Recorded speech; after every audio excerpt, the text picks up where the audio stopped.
Bonjour et bienvenue sur la chaîne du chronologiste qui vous propose aujourd'hui un document exceptionnel sur la face cachée des limitations de vitesse. Entre fou du volant, sexe sur la banquette arrière, conduite sous panaché, rencontre avec les délinquants de la route. Décriant en France, les limitations de vitesse, dont les 80 km/h, ont fait la une des médias en 2018. Nous allons voir ensemble dans cette émission quels sont les enjeux majeurs de ces mesures mises en place par le gouvernement français. Mais depuis quand les limitations de vitesse existent ? Investigation exceptionnelle au cœur de la toute première mesure de sécurité routière de l'histoire. Bienvenue dans Enquête de vitesse.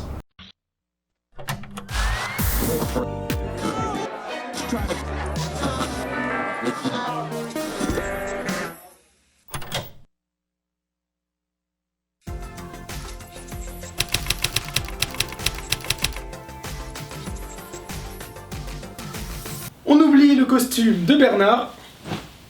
En voiture Simone. Et tiens, avant de commencer, une petite question pour toi qui est derrière ton écran. Oh là, oh là, oh là, oh là, oh là, oh là. Sais-tu à quand remonte la première verbalisation au monde pour excès de vitesse? Donne-moi ta réponse en commentaire juste en dessous de cette vidéo et moi je te donnerai la réponse à la fin de celle-ci. C'est le 9 novembre 1974 que vont être généralisées les limitations de vitesse en France. Les mesures sont alors les mêmes partout sur le territoire. Elles sont d'ailleurs encore valables aujourd'hui au cas où tu l'aurais oublié. Je vois que ça n'a pas encore rentré dans le coco, hein. Dans les écrits et bien avant cette date de 1974, les limitations de vitesse avaient déjà commencé à voir le jour dans les années 1880, mais de manière, tu t'en doutes, beaucoup plus marginale. Cela semble finalement assez logique puisque les premières voitures sortent des usines au cours de la révolution industrielle, une période marquée par la modernisation. Si tu me suis depuis quelques temps sur YouTube, tu sais de quoi je parle. À Paris, pour les véhicules légers, ceux-ci sont limités à 12 km/h. Dans le reste de l'Hexagone, pour les quelques véhicules qui circulent, ils doivent respecter la limitation de 30 km/h hors agglomération et 20 km/h en agglomération. Et en effet, à cette date, ça va peut-être te faire rire, mais il n'y a que 350 véhicules qui circulent sur le sol français, 85 aux États-Unis, c'est encore moins. Et incroyable, pas de bouchons sur le périph' parisien, tout simplement parce qu'il n'existait pas encore à cette époque. Il y a des bouchons à Paris, regardez. Retour plus proche de nous et on referme cette parenthèse.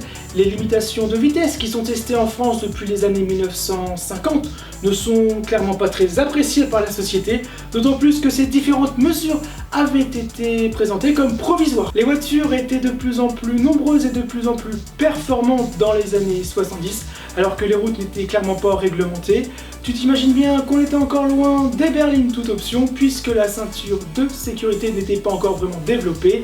Les rodéos urbains étaient clairement envisageables.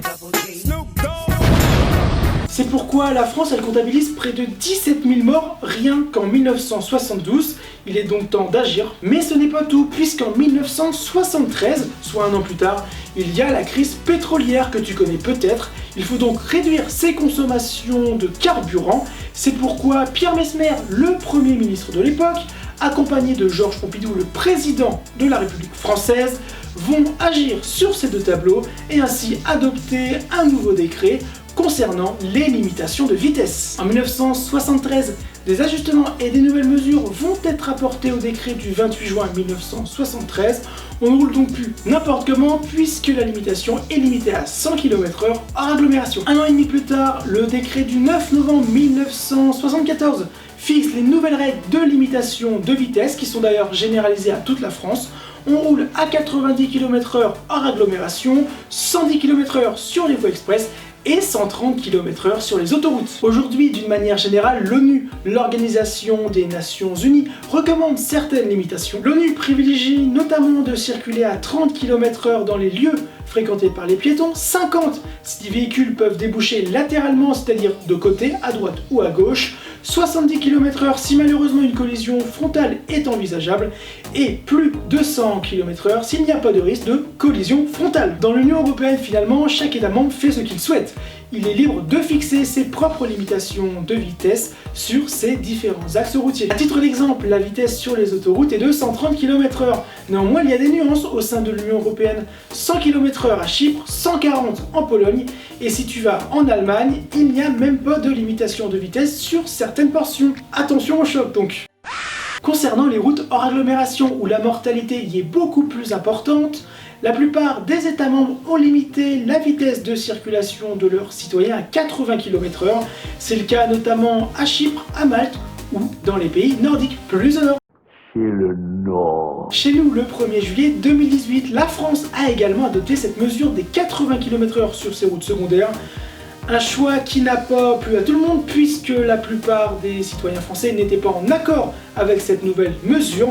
C'est pourquoi plusieurs départements français ont pris la décision de retourner aux 90 km/h. Et enfin, pour terminer cette petite checklist des limitations de vitesse, en agglomération on roule à 50 km/h, sauf en Pologne ou en Irlande. Voici donc quelques informations si tu comptes faire un road trip à travers l'Europe.